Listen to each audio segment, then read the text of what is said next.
Assalamualaikum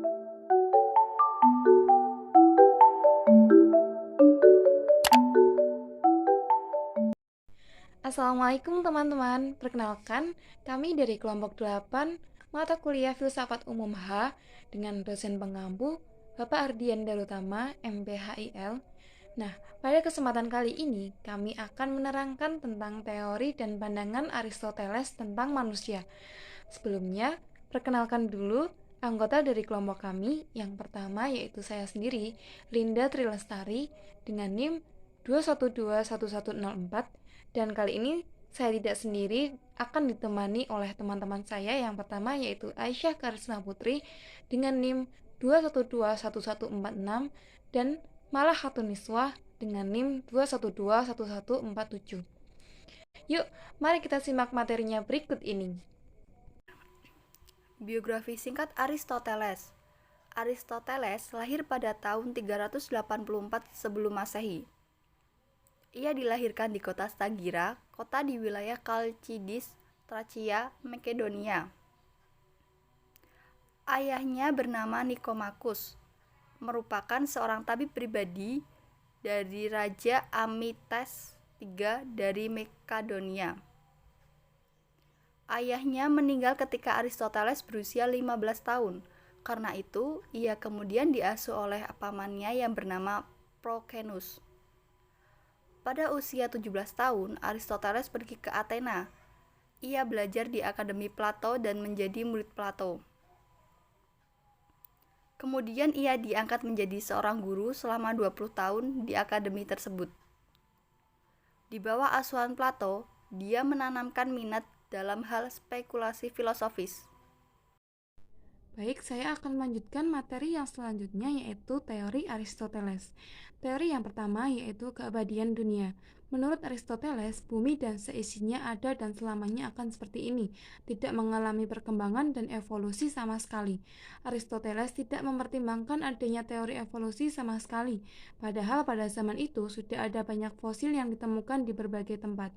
Teori yang kedua yaitu secara alami wanita tercipta sebagai makhluk inferior dan laki-laki adalah superior. Aristoteles berpendapat bahwa wanita memiliki gigi lebih sedikit daripada pria. Juga secara alami, darah pria lebih panas daripada wanita, hingga mengatakan bahwa wanita merupakan makhluk yang lemah, kurang dewasa, dan cacat. Selain itu, dalam sistem reproduksi, pria lebih sempurna daripada wanita. Teori yang ketiga yaitu belut dan beberapa hewan lain tercipta dari benda mati. Salah satu teori yang dikemukakan Aristoteles bahwa belut dan beberapa hewan lain tercipta dari benda mati. Teori yang keempat yaitu beberapa orang secara alami terlahir sebagai budak.